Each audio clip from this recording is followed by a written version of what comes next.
சிறியவங்க பெரியவங்க எல்லாருக்குமே மெமரி பவரை நல்லா இன்க்ரீஸ் பண்ணக்கூடிய வல்லாரைக்கீரை தோசை எப்படி செய்கிறதுன்னு பார்த்துடலாங்க.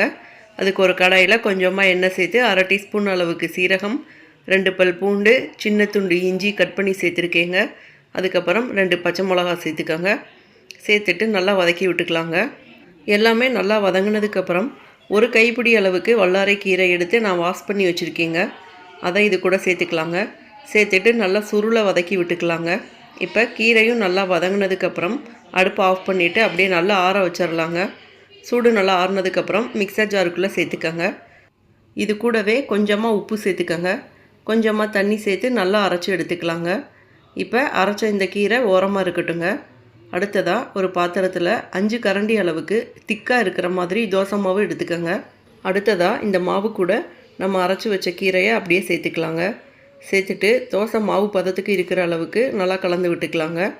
ரொம்ப கெட்டியாக இருந்துச்சுன்னா கொஞ்சமாக தண்ணி சேர்த்துக்கோங்க. தண்ணியாக இருந்துச்சுன்னா 2 ஸ்பூன் அளவுக்கு கோதுமை மாவோ அரிசி மாவோ சேர்த்து நல்லா கலந்துக்கலாங்க.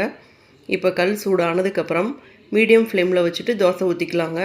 உங்கள் விருப்பப்படி எண்ணெயோ நெய்யோ மேலே தெளித்து விட்டுக்கோங்க. அவ்வளோதாங்க. 2 சைடும் சுட்டெடுத்தால் ரொம்ப ஹெல்த்தியான வல்லாரைக்கீரை தோசை ரெடி ஆயிடுச்சுங்க.